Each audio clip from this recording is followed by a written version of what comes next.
Hello बच्चों, let's read this question. The question says the complex MnCN6 4 minus is high spin complex, diamagnetic ion having magnetic moment 1.73 Bohr magneton, outer orbital complex. इस question का जो की concept है वो based है different properties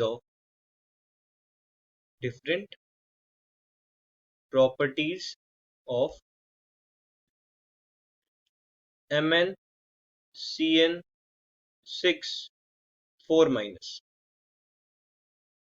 पहला दिया हुआ है high spin and low spin. तो हाई स्पिन कॉम्प्लेक्स और लो स्पिन कॉम्प्लेक्स। तो देखिए हाई स्पिन कॉम्प्लेक्स हमको देखने को मिलता है वीक फील्ड लिगेंड के साथ, वीक फील्ड लिगेंड के साथ। और लो स्पिन कॉम्प्लेक्स देखने को मिलता है स्ट्रॉन्ग फील्ड लिगेंड के साथ। लो स्पिन कॉम्प्लेक्सेस में क्या होता है कि अगर मान लो ऑक्टाहेड्रल कॉम्प्लेक्स है तो T2G नीचे होगा और Eg क्या होगा, ऊपर होगा। तो ये Eg ऑर्बिटल्स है, ये T2G ऑर्बिटल। तो जो एनर्जी गैप होता है Eg, एनर्जी गैप, ये अगर ज्यादा होगा तो ये क्या बनाएगा, लो स्पिन कॉम्प्लेक्स।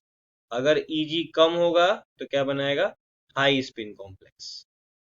कहने का मतलब ये है कि अगर हम मान लीजिए एनर्जी ज्यादा है तो अब पेयरिंग कराएंगे 1 2 3, तो यहाँ नहीं पहुंच पाएगा ना इलेक्ट्रॉन, क्योंकि एनर्जी ज्यादा है। तो इलेक्ट्रॉन यहाँ से यहाँ कैसे जाएगा, तो इसलिए यहीं पे पेयर कर देगा। तो ये होता है किसमें, स्ट्रॉन्ग फील्ड लिगेंड के केस में। लेकिन अगर मान लीजिए एनर्जी गैप कम होता है तो 1 2 3 4 5 ऐसे फीलिंग हो जाती है। तो ये होता है वीक फील्ड लिगेंड के केस में। अब दूसरा पॉइंट जो दिया है वो दिया है डायामैग्नेटिक आयन।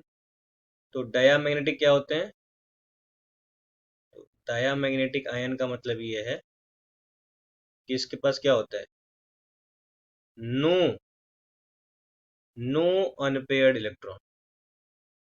कोई भी अनपेयर इलेक्ट्रॉन नहीं होता है, नो अनपेयर इलेक्ट्रॉन। अगला आता है डायामैग्नेटिक का ही उल्टा है, जिसको क्या बोलते हैं, पैरामैग्नेटिक। इसका मतलब क्या होता है, अनपेयर्ड इलेक्ट्रॉन अवेलेबल या फिर प्रेजेंट, इलेक्ट्रॉन प्रेजेंट। अब मान लीजिए पैरामैग्नेटिक दिया हुआ है तो इसका हम लोग अनपेयर इलेक्ट्रॉन निकाल सकते हैं, तो मैग्नेटिक मोमेंट भी निकाल सकते हैं। तो मैग्नेटिक मोमेंट क्या हो जाएगा, तो ये हो जाएगा रूट में n n+2, और n क्या होता है, नंबर ऑफ अनपेयर्ड इलेक्ट्रॉन। ये हो जाए। अगला दिया हुआ है तीसरा, आउटर और इनर ऑर्बिटल कॉम्प्लेक्स। तो देखिए कभी कभी आप देखे होंगे DsP3 sp2 ऐसे और sp3, एक देखे होंगे आप D2sp3 और एक देखे होंगे sp3d2। जब जब D पहले आ रहा है इसका मतलब इलेक्ट्रॉन पहले फील हुआ है, इनर ऑर्बिटल में फील हुआ है, इसीलिए इसको बोलते हैं इनर ऑर्बिटल कॉम्प्लेक्सेस, जब अंदर फील होता है। और ये देखिए इसमें D बाहर की तरफ यूज हुआ है, इसको बोलते हैं आउटर ऑर्बिटल कॉम्प्लेक्सेस। तो चलिए हम अब पता करते हैं किसके लिए, MnCN6 4 माइनस के लिए सारी चीजें। तो आता है हमारे पास MnCN6 4 माइनस।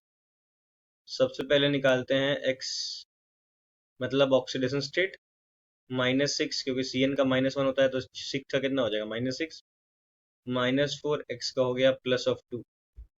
Mn का होता है नंबर 25, तो ये हो जाएगा आर्गन, फिर 4s2 3d5, फिर Mn+2 कितना हो जाएगा, ये हो जाएगा आर्गन, फिर आ जाएगा 3d5। 3d5 हुआ है, यहाँ पे ऐसे 1 2 3 4 5 हो जाएगा। और यहाँ पे Cn- जो है वो कैसा लिगेंड है, स्ट्रॉन्ग फील्ड लिगेंड।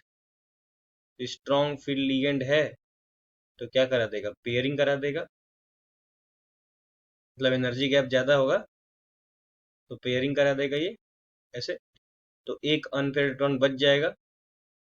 तो ये जो कॉम्प्लेक्स होगा वो कैसा होगा, तो ये होगा लो स्पिन कॉम्प्लेक्स। अब अनपेयर इलेक्ट्रॉन आ गया है तो डायामैग्नेटिक तो नहीं होगा, डायामैग्नेटिक आयन नहीं होगा, पैरामैग्नेटिक होगा। अब पैरामैग्नेटिक होगा तो हम लोग म्यू निकाल सकते हैं, मैग्नेटिक मोमेंट कितना होता है एन, एन प्लस टू, तो एन की वैल्यू कितनी है यहाँ पे, एन की वैल्यू 1 के बराबर है, ये हो जाएगा 1, 1 + 2, कितना हो गया √3, आंसर कितना आ गया 1.73 pm। अब यहाँ पे देखिए अगला क्या खाली है, यहाँ पे 4s और 4p खाली है, 4s 4p खाली है, तो यहाँ भी क्या हो जाएगा 4s और ये 4p खाली हो जाएगा। तो यहाँ पे देखिए यहाँ पे 2 खाली है तो ये D2 इस्तेमाल करेंगे, एक इस्तेमाल करेंगे और 3p इस्तेमाल करेंगे, ये क्या हो जाएगा D2sp3 हो जाएगा। मतलब ये कैसा कॉम्प्लेक्स है, ये है इनर ऑर्बिटल कॉम्प्लेक्स। चलिए अब ऑप्शंस चेक कर लेते हैं कौन सा सही है। तो ऑप्शन नंबर 1 चेक, 1 क्या है हाई स्पिन कॉम्प्लेक्स, नहीं ये लो स्पिन कॉम्प्लेक्स।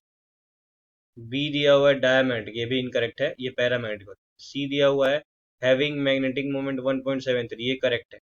डी ऑप्शन क्या रखा है आउटर ऑर्बिटल कॉम्प्लेक्स, ये भी इनकरेक्ट है, इनर ऑर्बिटल कॉम्प्लेक्स होगा।